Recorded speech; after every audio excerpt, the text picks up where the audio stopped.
그냥 흔한 말 가운데 거두절미라고 하는 말을 잘 알고 있습니다. 지금 이런 경우에 제가 그런 애로를 깊이 느낍니다. 여기 지금 계신 목사님들, 지난번 아마 3시간 저를 만나신 분이 계실 것 같아요. 그리고 오늘 처음 오신 분이 계시고, 지난번 3시간 동안 제 강의를 좀 들으신 분은 머리 부분을 약간 맛을 보신 분이죠. 첫머리 부분을. 그래서 지난번 내용을 지금 계속해 간다고 하면 지난번 참석하신 분들은 이해가 빠르겠는데 참석하지 못하신 분들은 거두 이해가 되지는 거죠. 머리는 못 들고 몸통만 이제 들어가게 되지니까 많은 의문을 또 가질 수밖에 없을 겁니다. 그리고 또 중간에 이렇게 오후 2시나 3시 오신다는 건 더더욱 그렇고요. 그 이유는 제가 그렇게 큰 학자는 아닙니다만은 제가 세상 학문이나 신학을 그래도 어느 정도 대략 원리는 섭렵했다고 그렇게 생각을 하거든요.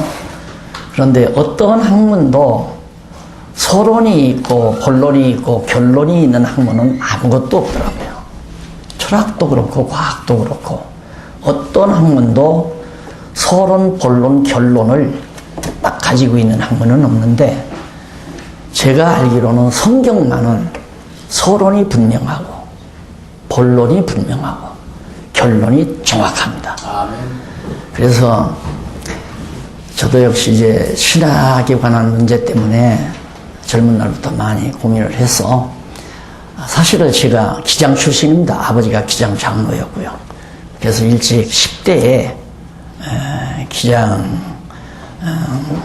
목사님들이나 또 그쪽 부분의 진보주의자들의 서적도 많이 탐렵해가면서 한때는 근로로 몰입도 했었습니다. 그러다가 이제 신비주의에 빠져보기도 하고요. 한 4, 5년 동안.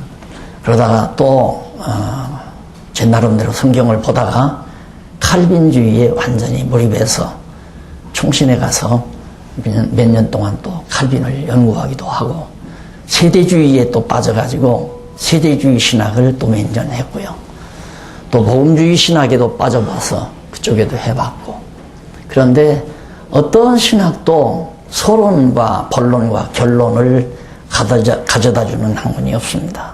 특히 우리 보수 신학은 모르는 거 자꾸 알려고 하지 말고 그냥 무조건 믿어라. 그러면서 우리는 알기 때문에 믿는 게 아니라 모르기 때문에 믿는다라고 그렇게 결론을 맺어주더라고요. 이게 결국은 맹신하라는 얘기인데 이건 망하는 길이다. 맹신하라는 얘기는 망하는 길이지 흥하는 길이 아니잖아요.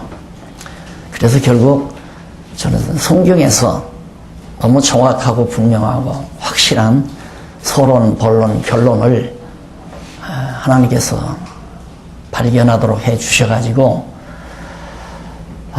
그 작업이 글로다. 그냥 머릿속에만 간직하고 있으면 필요 없잖아요. 나 죽으면 끝나니까. 그래서 정리하기를 14년도, 지난 14년도까지 정리를 마쳤습니다. 그래서 요한계시록까지 이제 다 정리 마치고 이걸 정리 마칠 때 서론과 결론을 써놓고 본론을 쓴 겁니다. 놀랍죠? 대개는 원래 책을 쓰려면 서론을 정확하게 쓰면 결론을 알게 돼 있습니다. 그래서 서론에서 결론을 바라보면서 이제 본론을 써나가야 논리가 정확하기 때문에 근데 하나님께서 그렇게 하도록 만들어 주셨어요. 그래서 이제 본론, 결론을 이제 지난 14년도 마치고 나서 그때 하나님 앞에서 마음 먹기를 이제는 그냥 2분이든 1분이든 10분이든 그냥 이렇게 같이 나누어 드리고 간다. 그것이 제 마지막 소신입니다. 무슨 해서 여러 사람들이 많이 있었어요. 신학교를 하자, 교단을 만들자. 지금도 그런 목사님들이 많으셔서 합니다. 교단하자. 그리고 신화해서 많은 학생들을 양육하는 것이다. 그것도 다 제 마음에 허락지를 않고요. 그냥 누구든지 남자분은 목사님들은 혼자만 와도 내가 한 달도 두 달도 같이 제 건강이 허락하는 한 할 용의가 있고요. 여자는 혼자 오면 안 된다고 그랬어요. 여자는 혼자 오면 안 되고 적어도 둘 이상 여자도 오면 나도 그렇게 할 수 있다 그런 얘기를 하는데 다행스럽게 우리 뭐 그냥 이름자로 부르면 아드님 목사라고 그럴까? 어떻게 저를 잠시 저녁 식사 자리에서 만나 뵙더니만 일단 이정춘 목사님한테 이미 다 멍이 들었던 것 같아요. 그러니까 식사 자리 한번 만나고 나서 저를 이렇게 여러분들에게 소개해가지고 오늘 만나뵙게 됐습니다. 자, 그래서 이걸 잠깐 우리 박 목사님한테 하나 물어보고 싶어서요. 지금 잠깐 나가서 못 들으셨는데, 네, 목사님 말씀하세요. 네, 못 들으셨는데, 지난번 3시간 강의한 이후로 계속을 해드릴까? 안 그러면 대충 지난번 강의부터 시작을 해야 될까? 지금 새로 오신 분들이 있어가지고. 새로 오신 사람을 들어보시면 죄송하니까. 아이고, 상당히 많네요. 네. 네. 뭐, 3시간까지는 아까 뭐 저 이정춘 목사님 그러는데. 그리고 1시간 정도만 해주시고요. 네. 그 커피 타임하고 지금 식사가 12시 반에 약속이 돼 있으니까 네. 20분을 위해서 알겠습니다. 네. 저기 우리 교육자가 우리 부교육자가 타임표를 자세히 다 해놨어요. 첫 타임만 한 네. 50분간만 강의 듣고 네. 공간을 들어가는 거 하죠. 네. 제 강의 50분씩입니다. 쉬는 시간이 20분이고요. 그래서 50분 강의하고 20분 쉬고 50분 강의하고. 그러면 아까 이정춘 목사님은 이거 성경 이거 1시간이라도 다 할 수 있다. 1시간이 아니라 5분만 해도 끝낼 수 있습니다. 문제는 서울을 구경하러 시골에서 친척들이 올라왔는데 남산 타워에 올라가서 저기는 청와대고 저기는 남산이고 남대문이고 저기는 강남이고 저기는 육산 빌딩이고 이렇게 소개하면 5분만 해도 서울 구경 다 시키죠. 그동안은 목사님들이 그렇게 해왔습니다. 참 목사님들이 성질이 급하시더라고요. 그냥 빨리빨리만 해주시기를 바라는데 그렇게 해가지고는 전혀 실효성이 없습니다. 그래서 다행스럽게 우리 박 목사님께서 장구하게 시간을 계획해서 하신다고 그래서 마음에 퍽 와 닿았는데요. 제가 목회도 꼭 30년 동안 했거든요. 늦게 만학을 하고 졸업해서 원래 목사 안 하려다가 성경 가르치려니까 할 수 없이 목사를 했어요. 그래서 목회를 시작해서 교육 목회를 했습니다. 처음부터. 그런데 여기처럼 1박 2일이라든가 2박 3일이라든가 이렇게 스트레이트로 쫙쫙 나가는 목회를 했었어야 하는데 주일날 와서 1시간 듣고 가는 사람, 오후에까지 듣고 가는 사람 다 따르니까 일단 성도들이라는 게 그러더라고요. 듣고는 다음 주일에 와서는 까마득하게 잊어버려요. 한 주일 갈 것도 없습니다. 오늘 강의 마치고 나서 오후에 가서 권사님 오늘 강의 제목이 뭡니까? 그러면 제목이요? 뭐던가? 다 잊어버려요. 그렇게 30년을 가르쳐 놓으니까 문제가 심각하더라고요. 그런데 젊은 층들은 제가 쓰는 책들을 보고 구체적으로 공부하는 사람들이 결실을 맺는 걸 보고 정말 성경은 포괄적으로 전체를.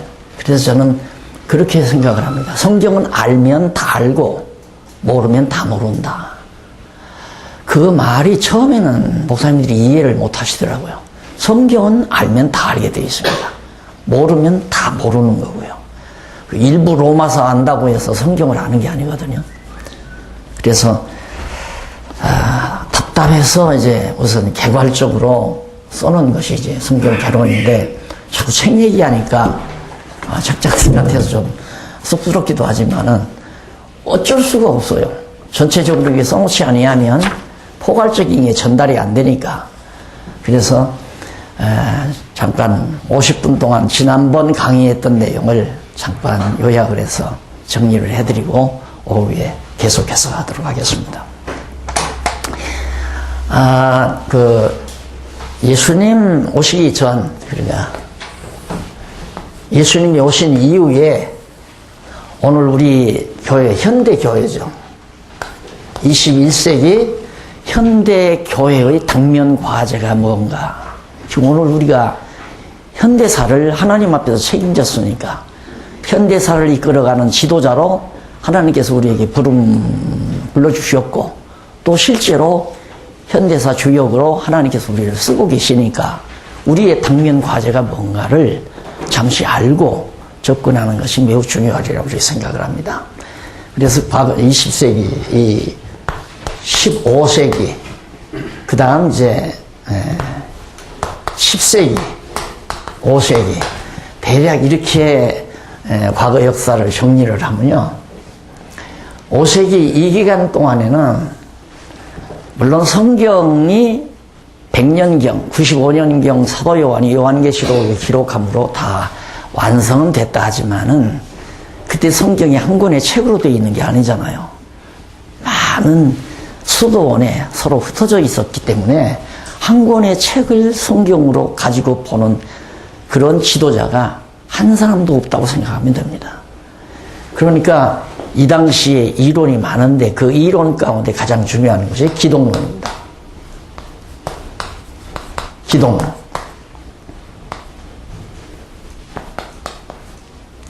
예수가 신이냐 인간이냐 하는 교리 싸움이죠.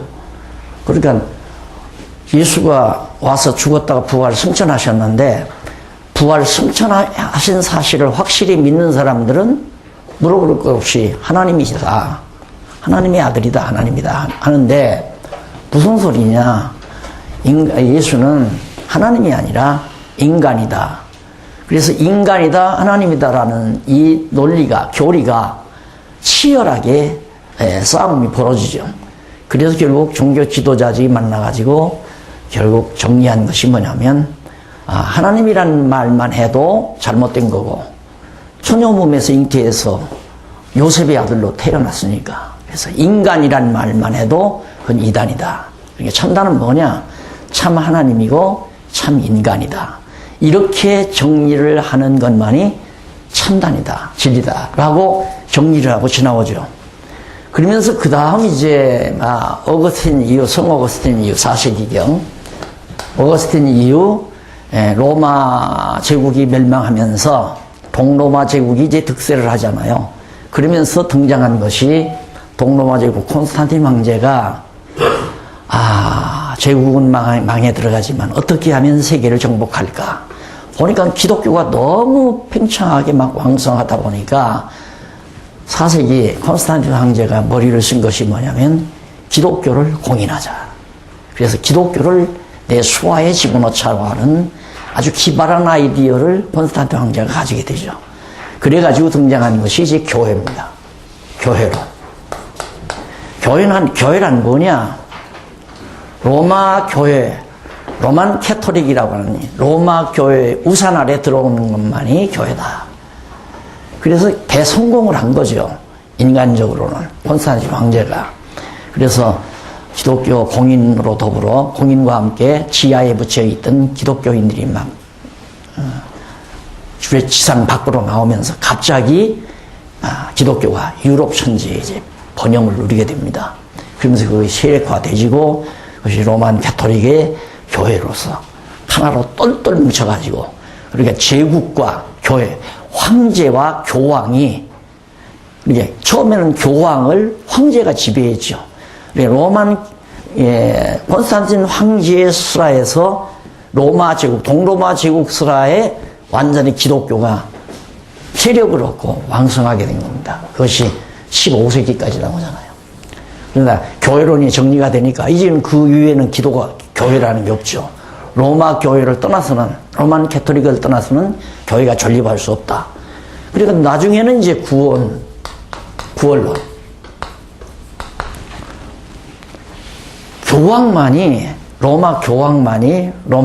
로만 캐토릭의 교황만이 구원자다. 그래서 그들이 지옥을 보낼 수도 있고 천국을 보낼 수도 있고. 그래서 연옥이라고 하는 걸 만들어 놓고 일단은 모든 성도들은 죽으면 연옥에 가서 다 그 영혼이 목욕을 하고 교황이 꺼내주는 사람만 이제 성자로 부각하는 그런 교리를 만들어서 구원론을 완전히 그리스도에게서 배제하죠. 그리스도의 공로로 구원 얻는 게 아니라 교황의 권위로 구원을 얻는다고 하는 구원론이 이제 팽배하게 이루어져 가지고 이걸 통해서 결국에는 아마 로마 교황청이 엄청난 돈을 들여서 세워지는데 속죄표를 다 팔았잖아요. 이거 사면 죄 용서해 준다. 이게 종이 쪽지 만들어 가지고 엄청난 돈을 벌어서 그 돈으로 교황청을 짓는 하나의 건축 자금으로 활용해 가지고 150년 동안 그 의리의리하고 웅장한 교황청을 지어놓고 오늘날 세계에 군림하고 있는 모습을 우리가 보잖아요. 그것이 틀렸다고 결국 종교개혁을 시도한 것이 루터, 칼빈에 의해서 종교개혁이 이루어지자 여기에서 등장하는 게 뭐냐면 성경관입니다. 이제 16세기에 인쇄술이 발달하잖아요. 그래가지고 이제 성경이 한 권으로, 인쇄술이 발달하자마자 성경 66권이 한 권으로 이렇게 인쇄돼서 나오는 이 놀라운 역사가 종교개혁과 함께 맞물려 돌아갑니다. 그래서 많은 성도들이 성경을 손안에 한 권으로 줄 수 있는 이 놀라운 은총을 하나님께서 허락해 주신 거죠. 이것과 함께 성경이 최고의 권위다. 그래서 이 15세기, 16세기 종교개혁 당시 종교개혁의 핵심이 뭐냐면 성경 권위, 그 다음 만인 제사장, 이신 득구, 믿음으로 말미암아 구원한다. 왜? 교황 권위가 아니라 성경이 권위다. 여기는 교황의 권위에 의해서 구원을 얻는다는데 여기는 교황의 권위가 아니라 성경이 최고의 권위다. 여기는 사제주의죠. 신부들이 다 제사 드리는 사제인데 우리는 모든 성도가 다 만인이 제사장이고 예수 그리스도가 대제사장이다. 그러니까 머리 대신 예수 그리스도는 대제사장이고 우리 지체인 우리들은 모두가 다 제사장들이다. 제사장 아닌 사람이 없다. 뭐 집사나 세례교인이나 또 권사나 장로나 할 것 없이 목사나 할 것 없이 모두가 다 대제사장이신 그리스도의 지체인 제사장이다. 그게 이제 종교개혁의 원리였단 말이에요. 3원리. 그 다음 이신누고 여기는 공로주의. 로만 캐토릭에서는 공로를 쌓아야 구원 얻는다. 이렇게 나오는 것을 우리는 믿음으로 말미암아 구원 얻는다. 이것이 개혁의 3원리죠. 세 가지 원리에 의해서 종교개혁을 시도한 겁니다. 그러니까 당연히 이 시대는 성경만의 싸움일 거 아니겠어요? 성경만의 싸움. 이게 이제 칼빈이 그렇게 주장하고 성경이 최고의 권위다. 그래서 교회 표지란 뭐냐? 교회가 교회 된다고 하는 가장 중요한 표지가 뭐냐? 성경 말씀이다 이거예요. 성경 말씀이 있는 곳이라야 교회다. 성경 말씀이 없는 곳은 교회가 아니다 이 말이거든요. 그래서 교회 표지 보면 이제 첫째가 성경, 그 다음 두 번째가 세례, 세 번째가 성찬 이렇게 나오죠. 개혁자들이 이렇게 만들어 놨어요. 교회 표지가 첫째는 성경이다. 근데 그 두 번째는 뭐냐? 세례고 성찬이다. 의식을 두 개를 용납해 왔거든요. 그런데 사실 이 세례와 성찬은 성경 말씀, 복음이죠. 복음 전파의 한 수단이에요, 수단. 표지라기보다도 복음을 전파하는 하나의 수단, 방법. 그러니까 엄밀히 말하면 교회의 표지는 성경만이 유일 표지라고 할 수 있죠. 성경 말씀을 전파하는데 세례를 베푼다. 한 영혼을 예수를 믿는다니까 물속에다가 푹 잠궈서 꺼내놓는 것은 당신이 그리스도와 함께 이렇게 죽고 예수님이 십자가에 못 박혀 죽었다가 당신을 의롭다 하기 위해서 이렇게 살려내는 것이다 하는 걸 모형적으로 예표적으로 그림자적으로 그렇게 시행하도록 한 것이 이제 칙례라는 겁니다. 뭐 물속에 풍덩 들어갔다 나와야만이 구원 얻는 게 아니라, 그러니까 바울도 세례를 베푼 사람이 별로 없고 예수님도 세례 베푼 사람이 없잖아요. 예수님의 세례는 성령과 불로 세례를 주시는 분이기 때문에, 그리고 성령과 불로 옛사람 죽이고 새사람 살려내는 것이 예수 그리스도를 믿는 성도들의 예수님의 세례죠. 성찬도 역시 뭐 떡과 포도주 이것 가지고 말이 많았잖아요. 떡이 기도할 때 예수의 살로 변하느냐, 포도주가 기도할 때 예수의 피로 변하느냐, 화채를 주장하는 사람도 있고, 기념설, 우린 기념설이죠. 장로교는 기념설인데, 기념설이라는 것은 하나의 복음 증거를 해가는 데 있어서 수단으로 예표적으로 쓰는 거란 말입니다. 떡을 나눠 먹을 때, 떡을 이렇게 찢을 때 당신을 위해서 예수님이 이렇게 살이 찢기셨다. 포도주를 마실 때 당신을 위해서 예수님이 붉은 포도주처럼 붉은 피를 흘리셨다라고 하는 이 복음 증거를 위한 하나의 수단으로, 그러니까 아기들에게 이야기를 할 때는 그림을 그려서 그림 동화를 하잖아요. 그런 것처럼 신앙이 어린 자들에게 하나님의 복음을 증거하게 하는 하나의 수단으로 세례와 성찬을 행하는 것뿐이지, 교회의 유일 표지는 오직 성경 말씀 하나다. 유일 표지다. 이게 이제 종교 개혁자들이 내세운 성경권이란 말입니다. 그러다 보니까 16세기 이후 20세기까지 지금 우리가 살아오고 있는 지금까지 뭐의 싸움인가? 성경관의 싸움이에요. 이 성경관의 싸움에서 우리는 어떻게 되는가? 18세기에 계몽주의가 이제 등장하면서, 야, 성경이 진짜 하나님 말씀이냐라는 질문을 받게 됩니다. 성경이 진짜 하나님 말씀이냐? 그렇다. 야, 그런데 그러면 성경이 도대체 무슨 뜻이냐? 모르겠더라. 그래서 이제 학자들이 연구하다 보니까 도대체가 성경의 맥을 찾을 수가 없는 거예요. 그래서 결국 알고 보니까 성경이란 이런 내용 저런 내용, 많은 신화라든가 또 많은 설화라든가 옛날 설화라든가 이런 것들을 뭐 홍수설화라든가 뭐 또 하나의 민족의 신화라든가 창조 신화라든가 이런 것들을 주어서 이렇게 모아놓은 것이다. 이것이 18세기 소위 문서설이라고 하는 걸로 나옵니다. 문서설. 성경은 하나님 말씀이 아니라 하나의 문서일 뿐이다. 잡다한 문서들을 수집해 놓은 것이다. 잡 지나갔다는 얘기예요. 그런데 이것이 대중에게 완전히, 특히 지성사회에 먹혀 들어가 버리고 만 겁니다. 이 문서설 앞에 성경이 하나님의 말씀이라고 주장하는 우리 보수신학자들은 속성책입니다. 할 말이 없는 거예요. 나와라. 문서가 아니라는 걸 한번 증명이 되라. 증명을 할 수가 없잖아요. 그래서 결국 서구로부터 문서설 앞에 성경관이 무너져 내리기 시작한 겁니다. 그러다 보니까 19세기 니체가 등장해서 하나님 죽었다고 그러잖아요. 사신신학을 내놓기 시작한 겁니다. 그러니까 우선 성경이 하나님 말씀으로 안 믿어지니까 신이 있는지 없는지 알 수가 없는데, 니체가 고민하다가 생각하니까 처음에는 신이 늙었다고 생각한 거죠. 왜? 세상이 하나님이 정말 선하신 하나님이 살아계시다면 이 세상에 악이 다 진멸당하고 선한 나라가 선한 사람이 득세를 해야 되는데 세상이 안 그렇더라 이거예요. 자기가 보니까. 그래서 니체는 결국은 신이 죽었다. 그러니까 신을 의지하고 이 땅의 정의사회, 유토피아, 파라다이스가 이루어지리라고 기대하면서 바보 멍충이처럼 살 게 아니라 오늘 우리의 의지로, 인간의 의지적 힘으로, 노력으로, 지혜로 우리 인간들이 이 땅에 잘 사는 파라다이스를 우리가 건설해야 된다. 이것이 현대 지성사회에 그대로 꽂히게 된 겁니다.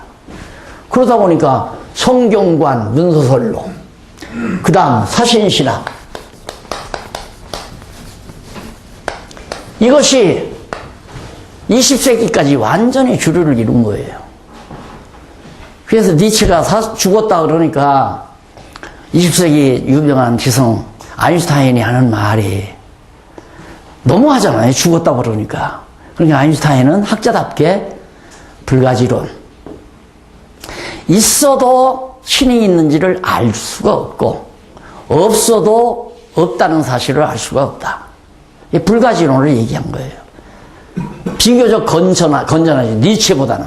니체는 아주 막 극단적이지만은, 아인슈타인은 여분을 남겨놓잖아요. 있는지 없는지는 아무도 모른다. 그래서 오늘 보수신학에서 알고 믿으려 들지 말고 모르고 믿어라. 그래서 기독교는 맹신의 종교가 되고 만 겁니다. 그럼 맹신이라고 하는 것은 지성세계와의 적대 관계를 가지게 됩니다. 그리고 인지가 발달하면 발달할수록 맹신의 종교인 기독교는 퇴락하기 마련 아니에요? 주저앉는다 이 말입니다. 계속해서. 우리나라도 그렇죠. 교육 수준이 약했을 때 한국도 잘 모르고 집신 싣고 다니고 정말 무지몽매했을 때 50년대 60년대 병마가 심하고 가난이 극심할 때는 교회가 막 부흥을 했습니다. 그 세대들이 다 가고 새로운 지성세대들이 자라나면서 교회 가야 배울 게 없는 거예요. 하나 맞지도 않아요. 앞뒤가 안 맞아요. 논리가 정리가 안 돼요. 신이 있다는 증거도 없어요. 성경에 하나님 말씀이라는데 논리도 없어요. 그러니까 교회에서 젊은이들이 점점 떠나기 시작하니까 교회는 뿌리에서부터 점점 병들어 시들어져 가고 있는 거.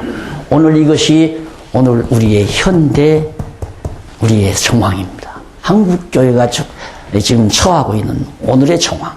이 정황 하에서 정말로 이 시대의 역사의 지도자로 부름받아 역사의 주역으로 하나님께서 쓰시는 우리 목사님들이 당면한 과제가 사신신학과 문서설이다. 어떻게 하면 이 문서설과 싸워서 이기며 사신신학과 싸워서 정말 하나님은 살아계시다라고 하는 확증을 줄 수 있다. 신존재 증명.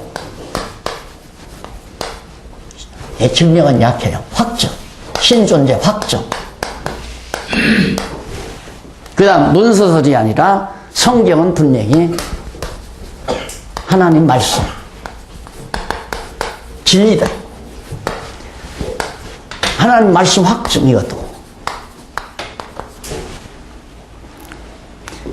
이것이 앞으로 한 달이든 두 달이든 3년이든 우리 박 목사님 얘기처럼 3년이든 풀어가는 여기서 해답을 얻는 확증하는 작업이 바로 우리의 공부의 시작입니다.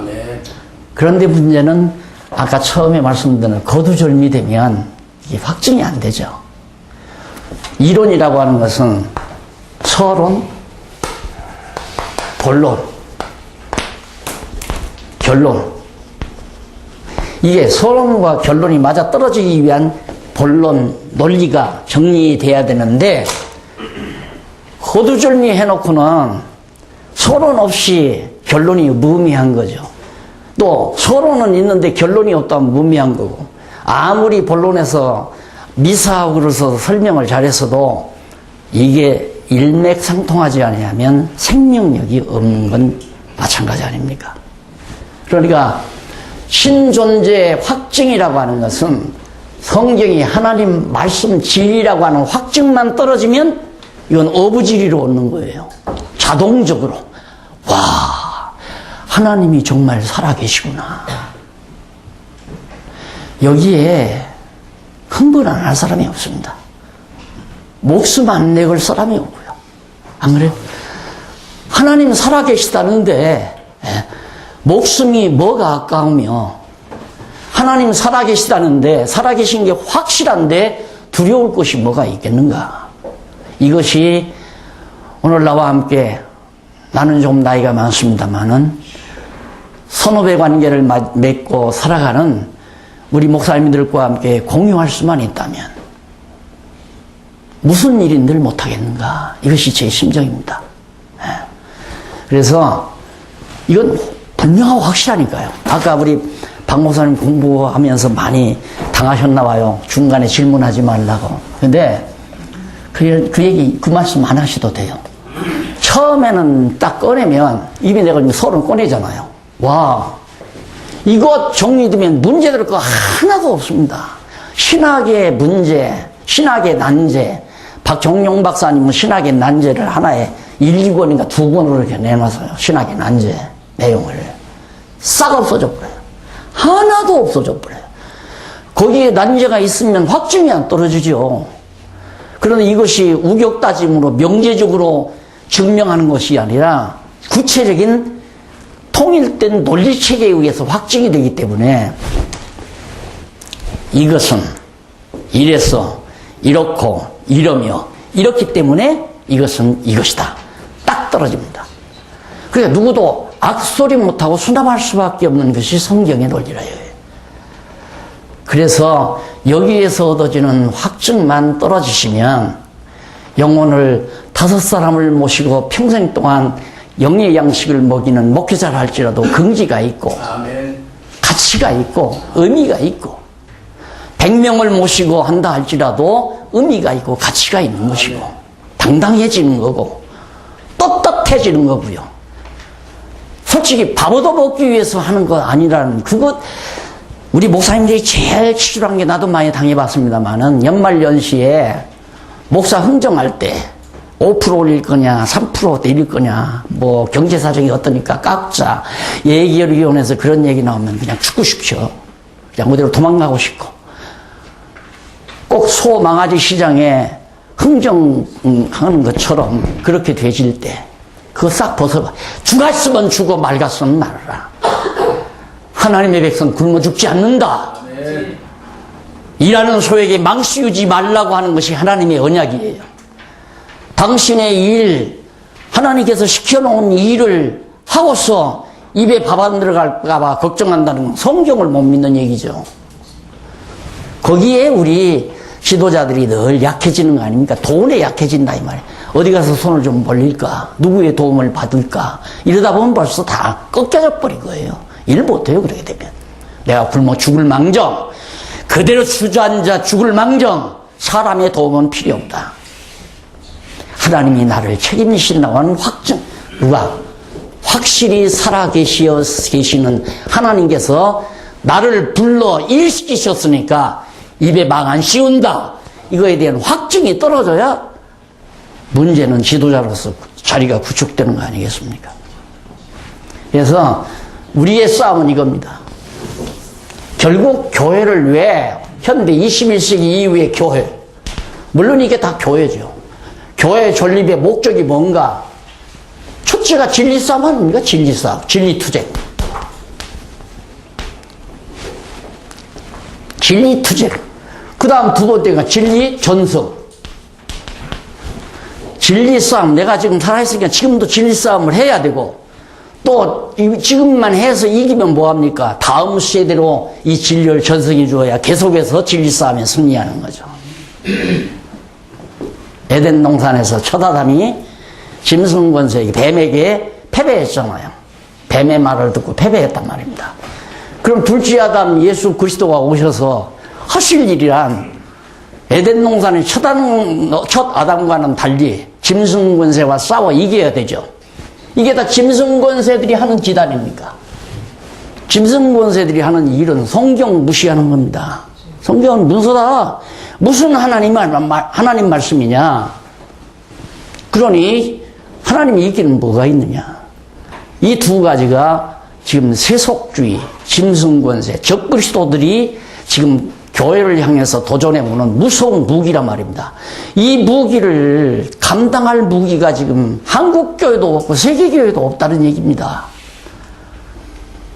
제가 스위스 바젤에 가서 칼빈 대학을 가봤어요. 칼빈 대학 가서 그때 갈 때 미리 여기서 연락을 했죠. 우리 정말 신학 토론을 좀 하고 싶다. 교수들과. 그랬더니 이제 가니까 맞아주더라고요. 교수들 거기 한 서너 분이 우리를 연구실로 맞아주어서 들어가서 이제 얘기를 하는데 처음에는 그냥 막 방광 왔다가 잠시 들린 줄 알았던가 봐요. 그런데 우리의 질문이 너무 심각하니까 나중에는 완전히 꼬리를 내리더라고요. 내리면서 대안 없습니다. 칼빈의 저술이라고 하는 기독교 강의 책 아주 동그랗게 얼마나 그걸 애지중지 보관할 때가 다 묻었는데 시커멓게 생긴 걸 손에다 들고 그걸 자랑을 해요. 근데 그것이 자기네들의 긍지라 이거죠. 마지막 하는 얘기가 대안이 없습니다. 다 지금 서구 교회가 다 주저앉습니다. 이것 때문에 주저앉는 거 아닙니까? 이것 때문에. 오늘 좋은 학교에 가서 대학에 가서 제대로 공부한 학생이 교회 안 나옵니다. 교회 멀리해요. 그러니까 저런 사상에 완전히 말려 들어가는 거거든요. 그런데 그 칼빈 대학에서 그 교수가 하는 얘기가 우리가 한국에서 왔다니까 우리는 은연중에 한국 교회에 대한 기대를 겁니다. 그 말이에요. 그 기대가 뭔가 하고 들어봤더니 오순절주의라 오순절주의. 왜 오순절 교회가 막 그때만 해도 지금 한 10여 년, 한 2, 3년 전이니까 막 왕성했잖아요. 한참 때니까. 거기에 뭐가 있지 않나. 그래서 기대를 건다 이거예요. 그래 그 말을 듣는 순간 제가 얼마나 낙심을 했는지. 와, 결국 보수신학의 가장 보수라고 하는, 보루라고 생각하는 바젤의 칼빈 대학에서, 칼빈 신학대학, 칼빈이 세웠다는 칼빈 신학대학에서 저처럼 이제는 자포자기하고 앉아있다는 사실은 더 이상 소망이 없잖아요. 그래서 좀 상황을 좀 둘러보러 갔거든요. 신학 동향이 어떤가 해서 직접 교수들을 만나 듣고 싶고. 그런데 그렇게 얘기를 듣는 순간 솔직한 얘기로 와, 하나님께서는 우리에게 어쩌면 이렇게 엄청난 이 보화를 안겨 주었을까. 이 말하기가 선후배 목사님 여러분에게 말씀드리기가 좀 쑥스럽거든요. 인간적으로 쑥스럽습니다. 왜? 자화자찬 같아서. 그거 아닙니다. 자화자찬이 아닙니다. 대부분 물어요. 아마 여기 계신 목사님들도 목사님 그걸 어떻게 깨달았습니까? 저는 단마디로 그래요. 나도 몰라요. 어떻게 깨달은지 나도 몰라요. 다만 진리를 알고 싶어서 수년씩 통곡하며 운 것뿐입니다. 답답합니다. 하나님. 살아계시면 좀 보여주시고 좀 하나님 우리에게 확증을 가져다 주세요. 뭐가 진리인지 알 수가 없습니다. 어떻게 성경대로 살라는 얘기입니까? 이런 것 때문에 수년 동안을 산 계곡을 찾아서 통곡하고 운 것뿐입니다. 결국에는 하나님께서 그런 소원을 주시고 성경을 보는 순간순간 눈을 밝혀주셔서 이게 알고 보니까요 너무 쉬워요. 방향만 딱 바로 잡아서 뚫어가면 잠시 예를 들어서 이제 임시로 얄팍한 종이로나 안 그러면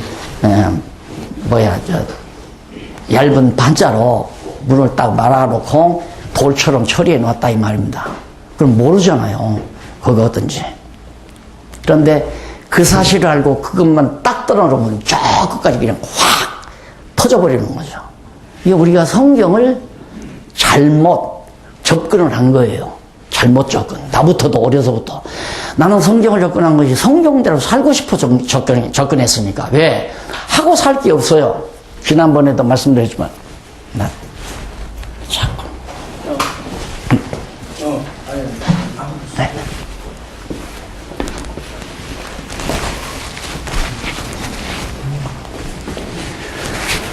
돈 벌고 살면 지옥 갈 거고, 돈 안 벌고 살려면 뭐를 하나?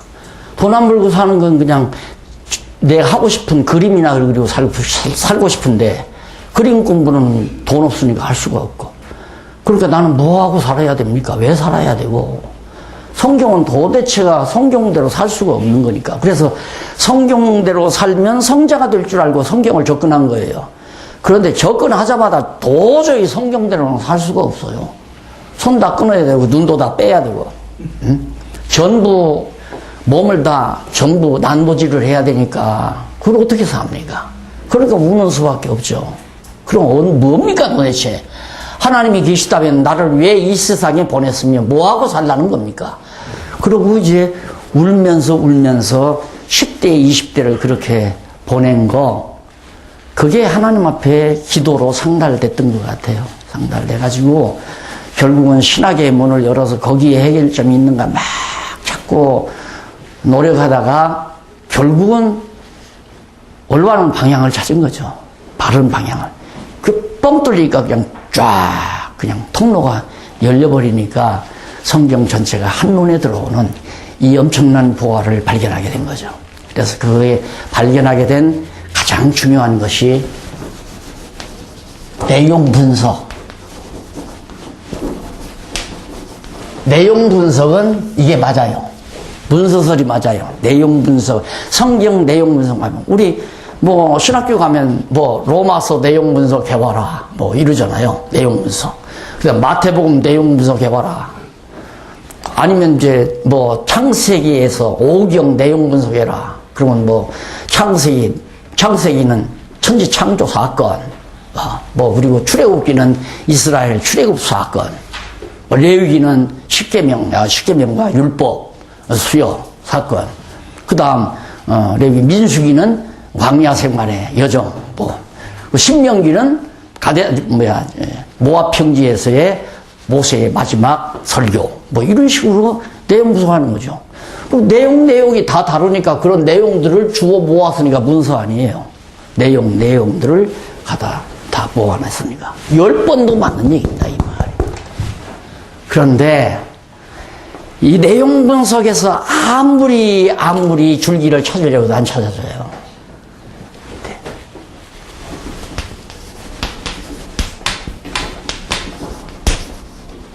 의미 분석입니다.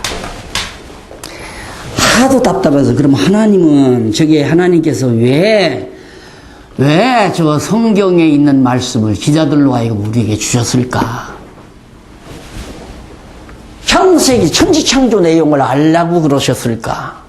이스라엘 백성들의 역사, 출애굽 사건의 역사를 알라고 그랬을까? 그걸 내가 왜 알았냐 이거예요. 우리가 일본에서 해방받은 역사는 내가 알아서 유익하지만은 알지도 못하는 이스라엘 백성들의 역사를 내가 알아서 뭐 하겠어요? 납득이 안 가는 거예요.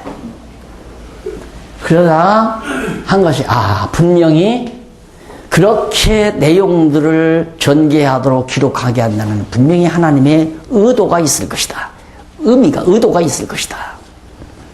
그래서 이제 성경을 보다 보니까 전체적인 어떤 얼개액을 대부분을 알게 되고, 그래서 결국은 하나님을 알지 못하는 자들에게 하나님 당신이 존재한다는 사실을 확증해 주기 위해서, 하나님의 존재를 확실하게 증거해 주기 위해서 기자들을 통하여 하나님의 당신의 뜻을 드러내셨다.